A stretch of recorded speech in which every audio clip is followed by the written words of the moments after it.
4 ప్రపంచాన్ని సర్వనాశనం చేసిన డిపార్ట్మెంట్. ఫస్ట్ విద్య, రెండోది వైద్యం, మూడవది సినిమా రంగం, 4వది న్యాయ వ్యవస్థ. ఈ 4 సర్వనాశనం చేసిన ప్రపంచాన్ని. చదువు పోవడం అని చదువు కొనడం మొదలు పెట్టారు. ప్రీ నర్సరీనా, నర్సరీకి ₹1,00,000. వాటికి ఎంత అయినప్పటికీ పోవాలనుకోవాలి.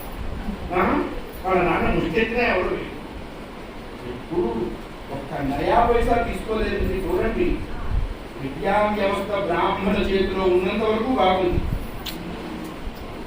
వ్యాపారాలు శెట్టిగారుల చేతుల్లో ఉన్నంత వరకు బాగున్నాయి. కాబట్టి మన ఊళ్ళో శెట్టిగారి కొట్టుండేది. వాడు ఎంత ₹10,000 ఇచ్చాడు, మన మీద వాడికి ఎంత నమ్మకం. నెల రోజుల తర్వాత మనం ఇస్తే తీసుకునేవాడు. ఇప్పుడు రిలయన్స్ వాడు మన మీద నమ్మకం అప్పిస్తాడు, అడగండి.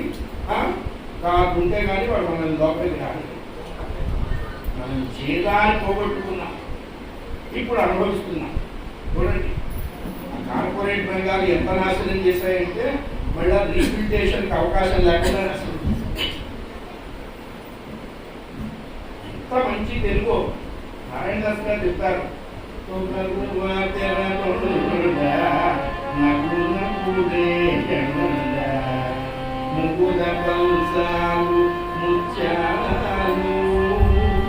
తల్లి ఎవరితోన్నా మాట్లాడదామని అలా తెలుగు నృత్యం తెలిసితే ఆ సూర్య భగవాను సిగ్గుపడేవాడు.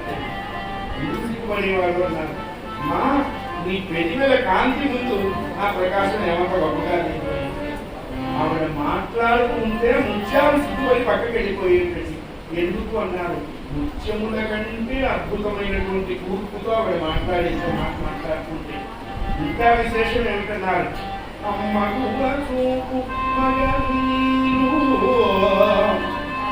ఆ చూపు చేపలాగా ఉండేది. దీంట్లో అర్థం ఏమిటన్నారు, వృత్తిక్ష అని చెప్పింది వేదాంత శాస్త్రం. పరమాత్మ మనల్ని 2 రకాలుగా కాపాడుతారు. ఏమిటా కాపాడటం అన్నారు, తల్లి చేప గుడ్డని పెట్టేసి అది వెళ్ళిపోతూ ఉంటుంది సముద్రంలో. ఈ ఒదగబడిన పిల్ల చేపలకి ఆకలిస్తుంది. ఆకలి వేస్తే అది అమ్మాని కేక పెడితే ఉంటుందా, దానిలో వెళ్ళిపోతుంది.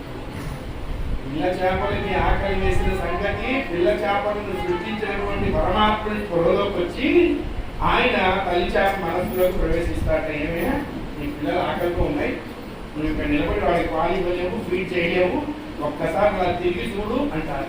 అలా వెళ్ళిపోతున్న చేప వెనక్కి తిరిగి ఒక చూపు చూస్తుంది తండ్రి ఆ పిల్లల వైపు, అంటే వాటి కడుపు నిండిపోతుంది.